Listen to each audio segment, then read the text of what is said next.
Now I was just running my pinky along the frog tape here to make sure that it was tight right up against the masking tape that is covering that is forming our boot line.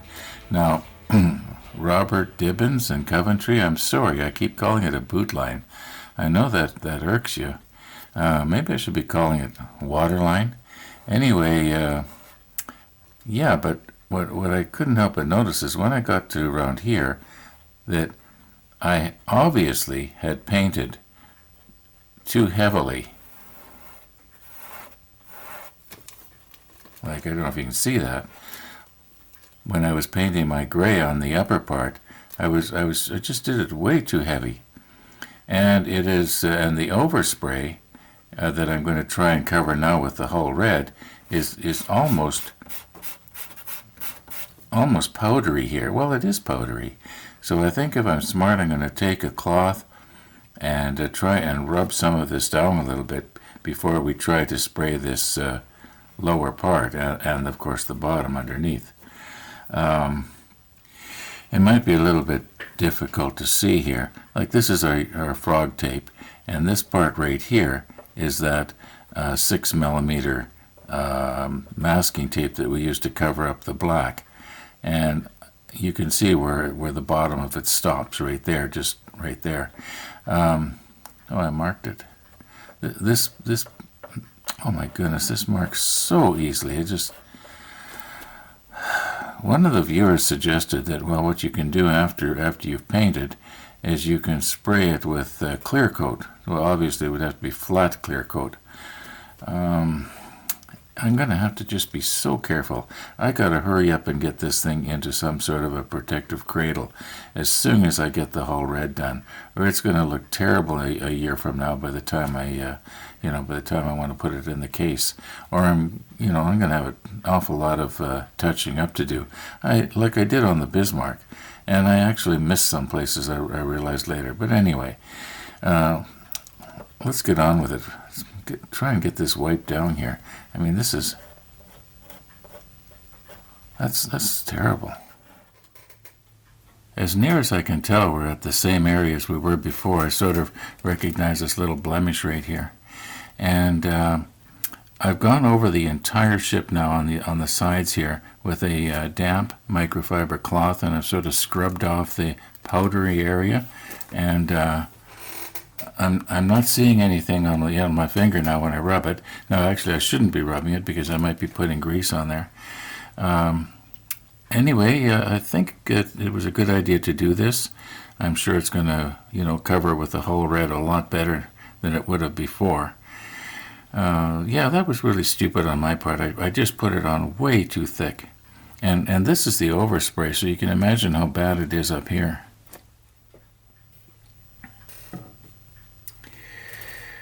Now, this container of Tamiya thinner, I got that about, it must be a year and a half ago now when I first started using the airbrush. And what I'm going to talk about right now is the fact that this container costs what you see here that I just brought up. Now, for about $3 more, you can literally buy 20 times as much Windex. Now, naturally, a person's going to think to themselves, well, if I can use Windex as a thinner and I can use it as an airbrush cleaner and a paintbrush cleaner, why not use Windex? But I've only used about half of this now, and in a year and a half, I've thinned down all the paints that I've sprayed, and to me the savings, yeah, there's a tremendous savings if you're going to use it to wash your car or something, but if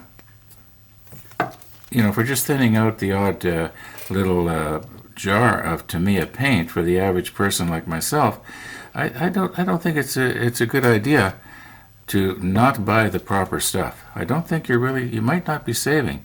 Yeah, I know, as I said, the uh, earlier, the Windex may not hurt your airbrush, but on the other hand, it might. I'm not willing to take a chance. Something like this will last me a couple of years. Okay, once again, I'm beating it to death, aren't I? Okay, I did shake this up really well in the paint shaker before, but just give it a little quick shake here. I don't know how this is going to go. We're just going to have to hope for the best here. And there's probably going to be a few little pauses that don't make any sense because the camera's at a different position. I might be getting my hands in your way. But, I've never just poured it right out of the jar before. I want to see how this is going to go. Well, I don't see why that won't work again. Sure was a lot faster than using the pipette, that's for sure. Okay, I'll put our lid on. Now, I don't know what ratio we thinned that down. I'd say maybe 2/3 paint, 1/3 thinner, maybe not quite that diluted. Airbrush is set to 20 pounds. And, gotta get the fan going.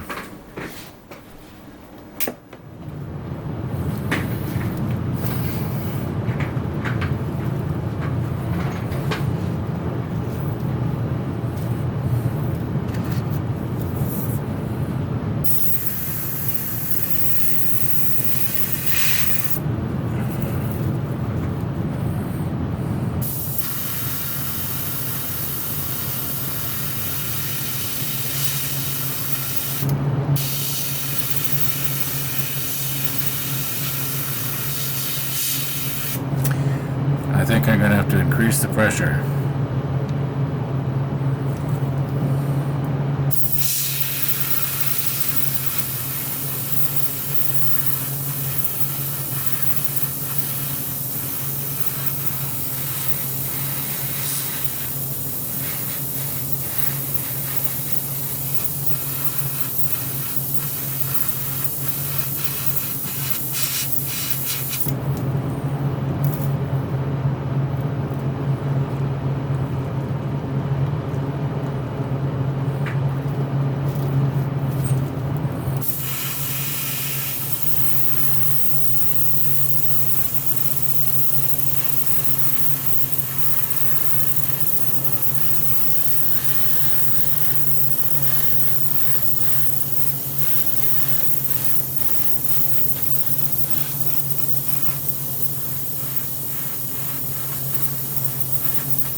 too thick again. Okay, well, I hope that's going to be okay when that dries. It's almost pooled on. Okay, I'm going to do the other side the same way. I'm not going to try and give it a second coat right now. I'm just going to turn it around and do the other side, except when I get to the stern here, I'm going to try and be a little bit more careful right here. Okay, take a look after I'm all done. Now, I can't remember everything I said today, but I think I said something about we'll take a good look at the hull. I finished painting it probably, I'm guessing, likely half an hour ago, and then I cleaned up the airbrush. But I did say yesterday that we take a good look at the brass tube that we soaked in isopropyl. And I am seeing what appears to be a little discoloration where the line was, but it's nothing like in the Windex. Just let me change the camera position here a little bit.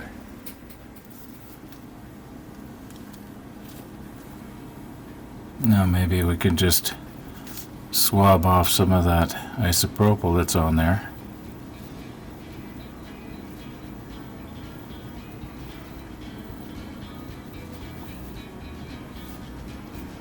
Okay, now as I rotate it, I can see there appears to be a little line like right across right there. Now you have to remember that the brass tube was sitting at a bit of an angle in the solution, so that's why that line we're looking at is in an angle. So the isopropyl did have an effect on it, but nothing like the effect that the Windex had. Let's see if I can find that other brass tube. I know it's around here somewhere.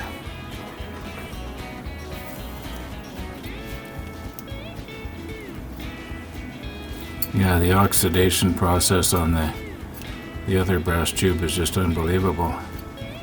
So anyway, yes, I'd have to, if I have to be honest, I would say yes, the isopropyl did affect the brass tube a little bit, but on the other hand, we never did test to see what just plain water would do, did we? You know what, I think we probably beat this to death. In the meantime, thanks for watching, and all being well, we'll see you tomorrow, and then we'll take a good look at the hull. It's a little blotchy yet. It's probably not completely dry. Either that or I did a poor job.